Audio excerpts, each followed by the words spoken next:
But I want to show you a person who did have righteous anger today, and that, of course, was Josh Frydenberg. You've heard about his speech, but how can I not recognise what he said as an Australian, forget Jewish Australian, as an Australian today in Bondi? It's time our Prime Minister accepted accountability for what has happened here. And so, Prime Minister, until you stand here in front of these cameras and say that you and your government, hand on heart, accept personal responsibility for what has taken place, until you, Prime Minister, stand here on this spot and accept accountability for the failure of your government, then everything after that will mean nothing. Josh Frydenberg was interviewed on the 7:30 report this evening, ABC 7:30. Among other questions, the final planned question that was asked by the host, Sarah Ferguson, is disgraceful. It is an utter disgrace that she asked the question. She immediately started to backpedal after she got this answer. I'll save you the backpedal. Can you believe that this was the question asked of Josh Frydenberg as a prominent Australian, forget Jewish Australian, prominent Australian, showing and sharing the rage that millions of us do? Can you believe this is what he was asked today? It's widely viewed as inevitable that you will return to politics. How do we not see this through a political lens? I mean, the case that you're making, a personal case against the Prime Minister. I'm deeply offended by what you just said. I'm deeply offended. Explain that. And you know what? Mm-hmm. There was a man called Murray Watt who sits on the Labor front bench who tried to say that about a year ago. And then Labor ministers like Mike Kelly and others, hear me out, who came out and said exactly what I'm about to say, that is an insult. That is an insult to say that there's any political motivation in this. It's a question. No, Sarah, the reality is this. I'm an Australian who has to have personal security because my life is endangered in this country.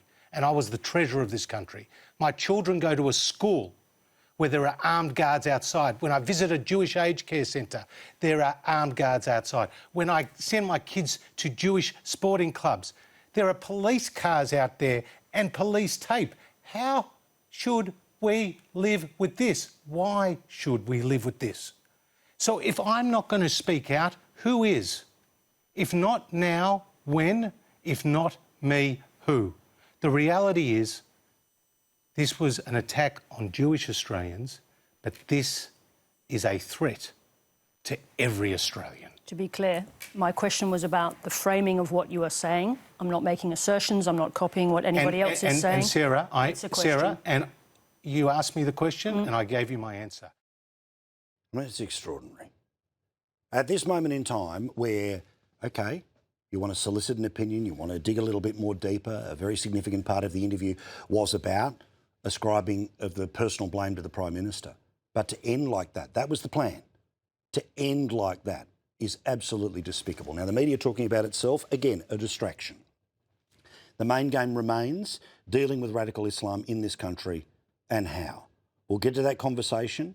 I wanted to bring in my colleague, Shari Markson, as planned, but we didn't expect that this would be the topic that we'd be discussing, which is the questioning of Josh Frydenberg in such a fashion. Shari, what an offence to a man who obviously, you know his passion for it. We know it here at Sky News with his documentary. We've seen his tears and that speech that took place today.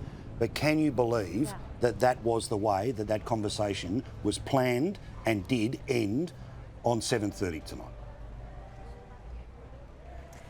Paul, I was here with Josh today when he arrived. I stood with him as he paid his respects, as he crouched down with the flowers, and he did more than shed tears. He was so deeply moved, Paul. And then I watched him deliver that speech. The emotion was palpable being here for Josh Frydenberg. And no, you couldn't possibly ask that question of any Jewish Australian. I mean, we are broken this week. Of course, we're resilient and we are strong and there's always hope. But this has to a large extent, broken us all. 15 innocent Jewish Australians murdered, gunned down while celebrating Hanukkah at Bondi Beach. I feel like I need to repeat that, because how anyone could suggest that Josh Frydenberg's speech about this is driven by politics is offensive. As Josh said, it's absurd, because we had 15 Jewish Australians, including a little girl, and I spoke to her parents today, killed, murdered. Politics has got nothing to do with this, and especially because the community has been imploring the federal government and the Prime Minister specifically to take action. This is on his watch. He is responsible because he's refused to act. And so severe was his lack of leadership earlier this year, Paul, that, as you know, we organised our summit at Sky News because there was no leadership. We couldn't have begged louder for this. This has got nothing to do with politics. And in fact, you hear Frydenberg previously has even praised the Labor Premier Chris Minns here in New South Wales. This isn't about politics, as he said. For the most part, until the Albanese government, the Jewish community in Australia has enjoyed bipartisan support. And so many Labor politicians say to me all the time, they can't believe this new leadership of Albanese, Penny Wong and Tony Burke, because it's unfathomable to them how hostile they've been to our Jewish community and to Israel. Well, also, I mean, geez, isn't it convenient that that question asked of Josh Frydenberg happens on exactly the same day that Chris Bowen is starting to do the pushback, suggesting the Liberal Party is politicising the event. Geez, how incredible that the convenient decision is to say. And again, the idea that in our national attention span, 3 days. OK, we've all said the right things for 3 days, but now let's all go back to our corners. Garbage.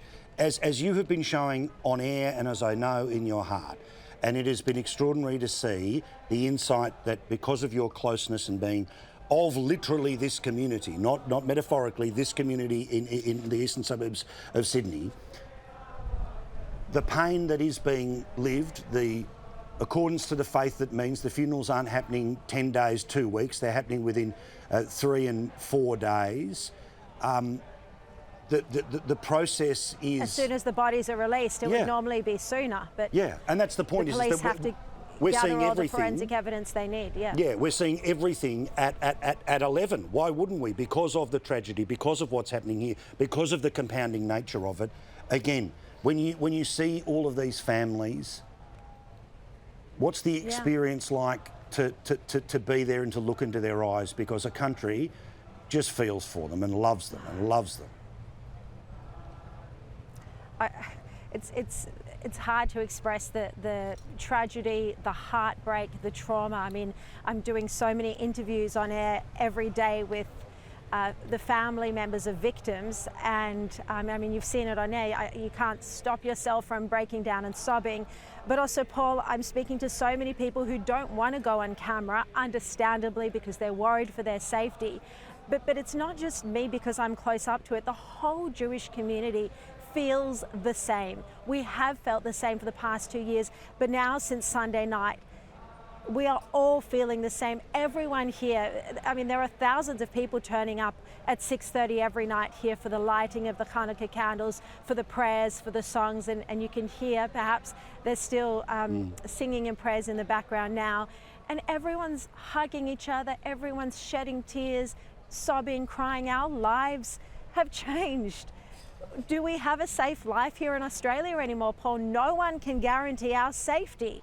No one can say to us, you will be safe going into a synagogue, your children will be safe going to school. How do we live like this? What future do we have here? We just had Ed Hamalji, the most popular Jewish chef, has closed his doors today, saying he doesn't feel safe anymore. He's too big a target. Police were regularly visiting him because he's experienced such harassment and graffiti and vandalism and death threats over the past 2 years. Many of those incidents have been in the news, others haven't. So for Chris Bowen to say the Liberal Party is politicising this, no. Susan Lee was here tonight. She gave an amazing speech, a very strong, fiery speech. fire I haven't seen from her before. She's standing with us. She's standing side by side. Multiple members of Shadow Cabinet have been here in and out every single day. Why hasn't the Prime Minister visited a synagogue? He went to St Mary's Cathedral tonight. Why hasn't he visited a synagogue? Because he'd be heckled? Well, he has to put up with that. It doesn't mean he can't pay his respects at a synagogue. You know, Tony Burke turning up here when I was on your show the other night under the cover of darkness. He can't face the Jewish community because they've let us down so badly.